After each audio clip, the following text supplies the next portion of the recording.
Here's one other bit of color for you. New York Times reporting, this won't surprise you. Combs's body language is totally different from yesterday when he seemed crestfallen and grim after the jury said it had reached a verdict on 4 of the 5 counts. Now, acquitted of the most serious charges, Mr. Combs appears energetic and relieved. Can we just talk about, here's the picture, here's the sketch artist's picture of Combs yesterday, of the grimness. And I'm sure we'll get one today of him looking much more relieved. I'm so confused about, here's a little bit more, New York Times. With a touch of levity, the judge said he assumed Combs would not want to return to the Brooklyn jail where he has been held. Combs shook his head vigorously and put his hands together in prayer. Oh, it's all just so chummy inside the courtroom for this disgusting pervert female abuser who I can't believe is about to roam our streets again. I'm sorry, I'm disgusted by this verdict. This is fucking ridiculous. I just find it absolutely outrageous, the amount of crime that this guy just got away with. I believe he committed arson. He definitely battered Cassie. He battered Jane too. The statute of limitations for battery in Los Angeles and California is 1 year. 1 year. So if they didn't charge him for battery within 1 year, and they couldn't because he bought the tape and it remained hidden thanks to those security guards out there, then they could never charge him with that again. There's no question. He dragged her back into that hotel room. Why wasn't that kidnapping? They only talked about the kidnapping of Capricorn Clark, who was his sort of main assistant, because she said he grabbed her and made her go with him over to Kid Cudi's house. There's no question he broke into Kid Cudi's house, in my view, and that he opened up the Christmas presents and locked the door in and made a threat. There's no question in my mind he was behind the arson of Kid Cudi's car, and there was proof, plenty of proof to prove that. There was female fingerprints they found on that, the firebomb that was left there, the Molotov cocktail. And the prosecution said there's no question he didn't do it himself, but he said, I'm going to bomb Kid Cudi's car. It's in writing. Cassie Ventura emailed her mother saying, oh my God, he's threatening to bomb his car. And 2 weeks later, it got bombed. Oh, gee, it was just some third party who also had, it's just like the proof was there, yeah. The beatings, the threats that if they didn't go back into those rooms and get off with these male escorts, that they were gonna get beaten. The testimony from that Daniel Phillip, who was the male escort, who heard Combs abusing Cassie behind the door, and she was screaming, I'm sorry, as he heard him slapping her. Get back out there. She came back out. She was shaking. She got back into the escort's lap, physically shaking. She was so scared to the point where that guy couldn't perform sexually because this was so horrifying to him. What in the actual F went on in there? So, Megyn, let me just for 1 second, Phil, because let me just get Megyn more pissed off, if I may. So if the judge gives him a reasonable sentence, let's say he sends him to 5 years, okay? And he's already got time in, and with a halfway house, he's out in 3. How quick is he going to be accepted back into that Hollywood scene, blah, blah, blah, blah? Or do you think people will still keep him at an arm's length?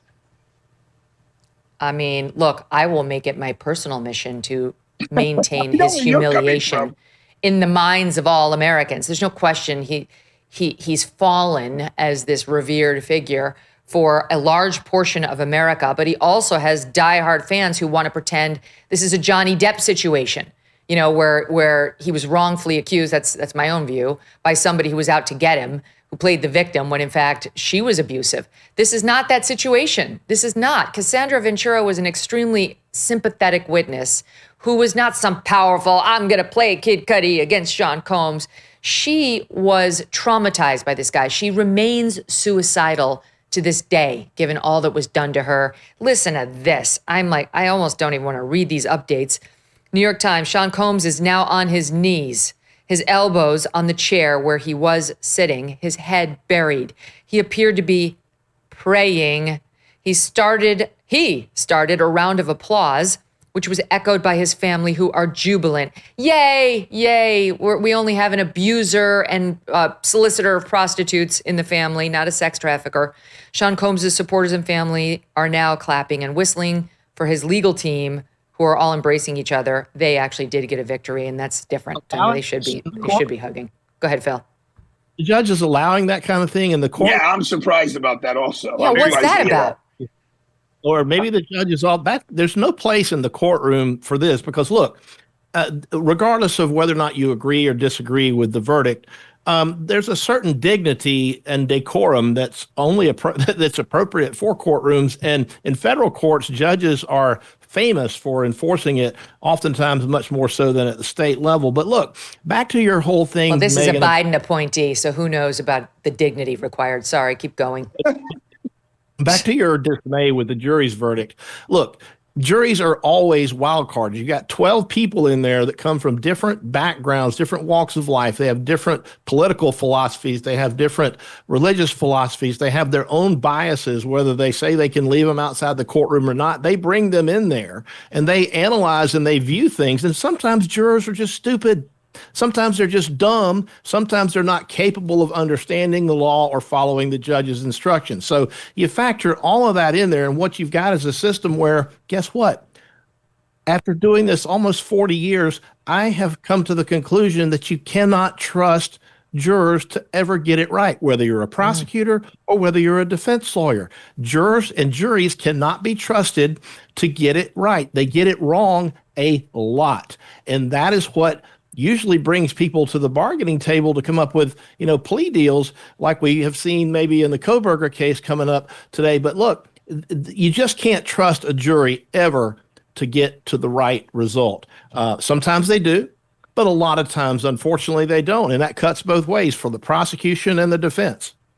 I'm so confused on what the jury has done here. Like when you factor in the notes we got yesterday, Arthur, we get a note saying they reached a verdict on counts 2 through 5, but they couldn't agree on count 1, which was the racketeering conspiracy. Now we find out that at that time, we assume it didn't change, they thought he was guilty of the prostitution stuff, but they did not think that he was a sex trafficker who forced Cassie and Jane to perform sex acts under threat of coercion or fraud. And yet they were about to be a hung jury on the RICO count. Now, I don't get it. And then today, I guess the holdouts who said, I think he's guilty of RICO, this morning turned around and said, all right, he's not, because they acquitted him of that. I don't get it, because how was there a juror who said he didn't sex traffic, but he might be guilty of RICO? I guess somebody was looking at the RICO statute saying maybe he did do the arson, maybe he did do the drug selling. Right. The other predicate, right. There were other predicate acts that it didn't have to be the ones he was charged with. There were ones outside of the charged crimes that they could have said those were predicate acts and therefore he's guilty of the racketeering. Look, I'm happy he didn't, look, I'm with you about who Sean Combs is as a person, but as someone who works in the system, this RICO law has really been abused as of late. And because from what his original intent was to what they're using it for now. So I'm happy that this didn't play out. Or maybe they were confused on, well, even if he did do some of the other predicate acts, is his business, which is music and recording and taking care of other artists and clothing and alcohol and all of this stuff, is that really a criminal enterprise, or is it a legitimate enterprise that Mr. Combs individually did some criminality with?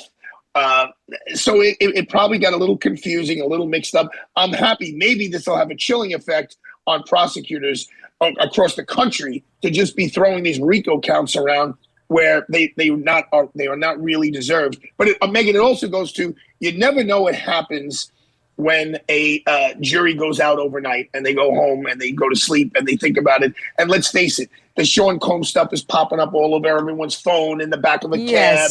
So who knows what they heard, who knows what they absorbed and what changed. But something changed really quickly, right? It's not like they were in there and it's 3:00 this afternoon. I mean, they came in, they must have taken a vote and it was over. No, and they were not sequestered, so they had access to their friends and family, and who knows how that went and whose input, if any, they took during that time frame. I want to say this, this just happened inside the courtroom. The court, the Times reporting, the court is adjourning for a few hours while the judge considers the arguments from Mr. Combs' lawyers and prosecutors about whether he should be released. Inner City Press, which is an organization that's been reporting on this from the beginning, says, yes, okay, that proposal, wait a couple hours, give me a couple hours, that makes sense.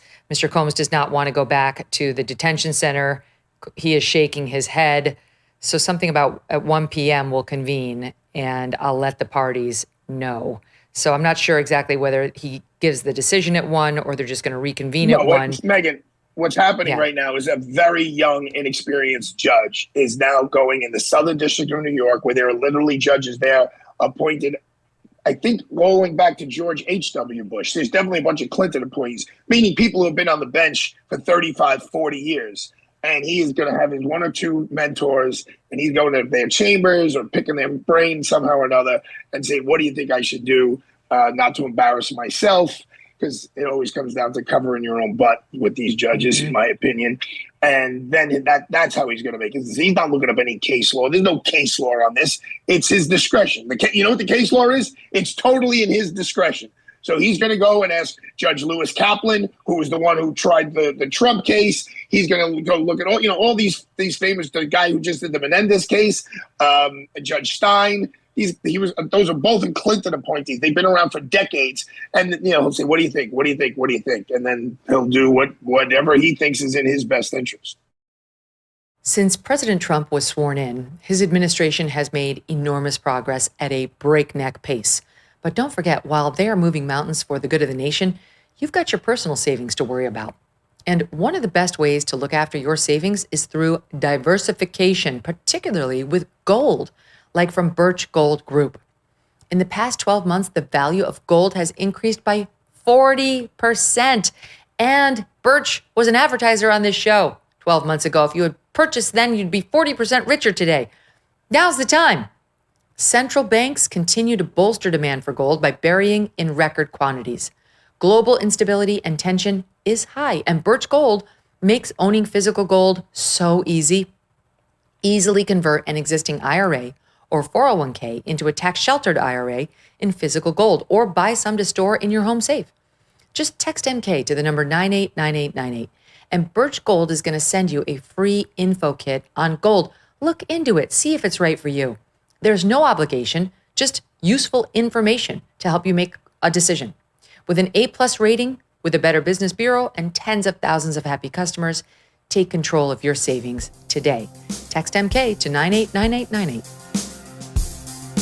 Thanks so much for watching. If you like what you just saw, hit the subscribe button for more clips and full episodes.